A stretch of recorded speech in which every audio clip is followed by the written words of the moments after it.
Now, as you can see, we've got a load of stave logs on them. We're going to run these to the mill first thing this morning. We'll pop air right now, shift into gear, and away we go.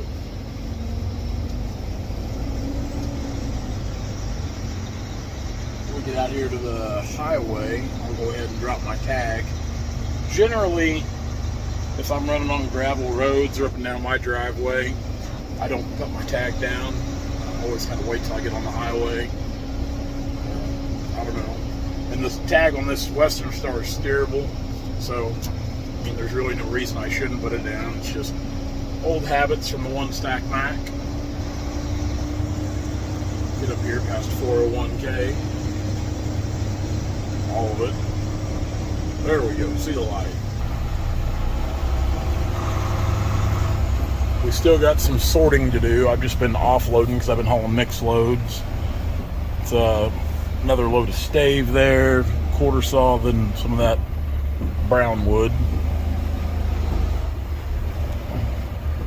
Left to right, as I was taught by Miss Freeze in kindergarten. Ease up here on the road. I'll get straightened out. There's our tag. Away we go.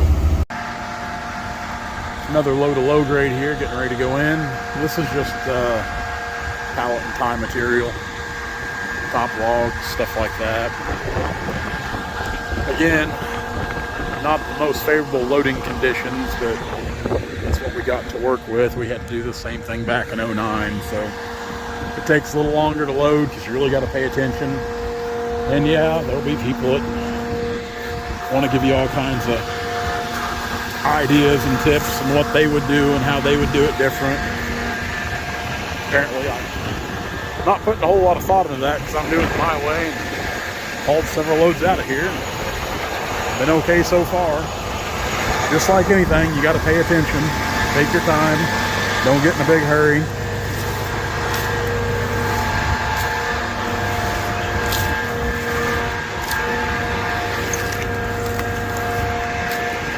Stuff off there. All right, let's get this load in.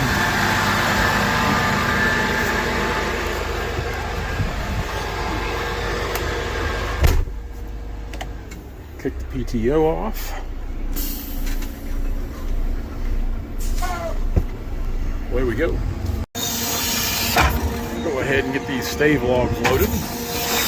Get them ran in. So, like I said, I've got some sorting to do up here. We've got just a dab of ash. We'll probably put that over here on this part of the yard, which everything I'm on is gravel right now. This Bermuda grass still come up through the gravel, so need to get that burned off. That's all gravel all the way back here, even where those logs are set, and we gravelled all those. Got a big pile of quarter saw logs here. Need to get them sorted. Got a pile of walnut here. I need to get them sorted, which I've just been pulling right in off the road. Hauling mixed loads. It's just as easy to come up here and throw everything off right now because we've been in a hurry just to try to get everything done what we need to do.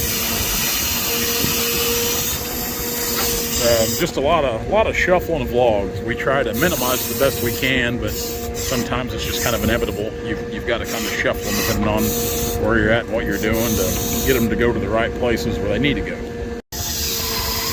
Not going to be a full load by any means. We're probably 3/4 loaded, but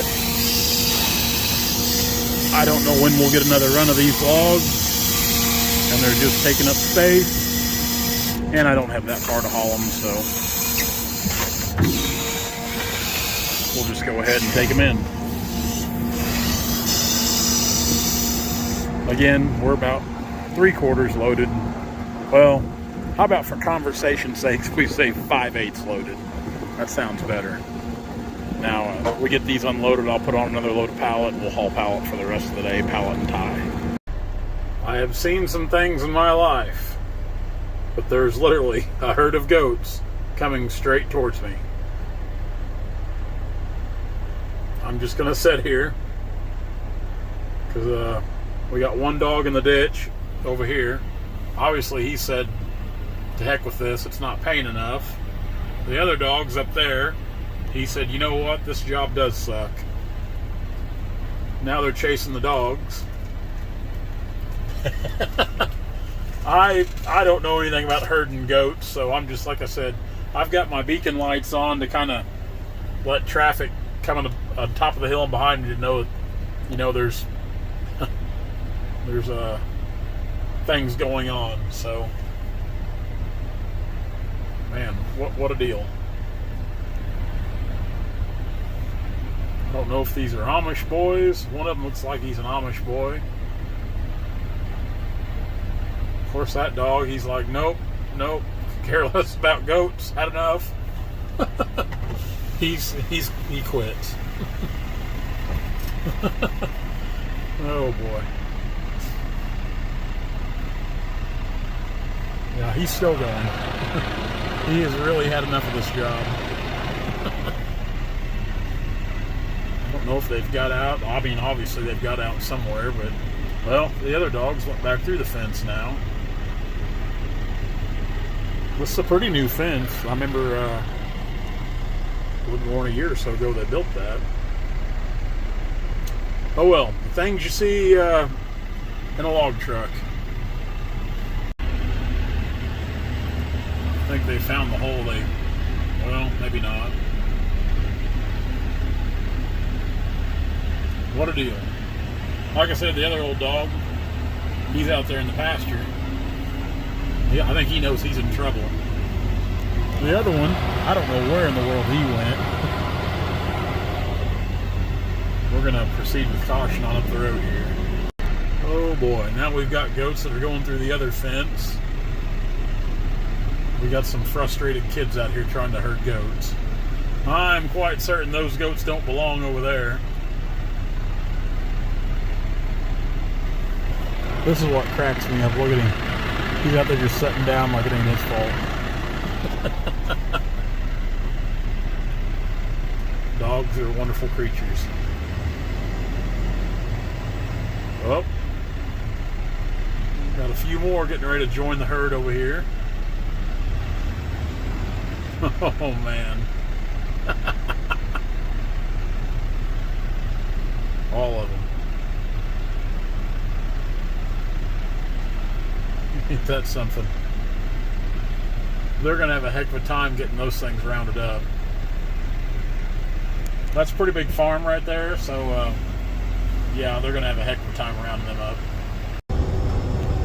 So this is going to conclude our goat wrangling, log hauling video.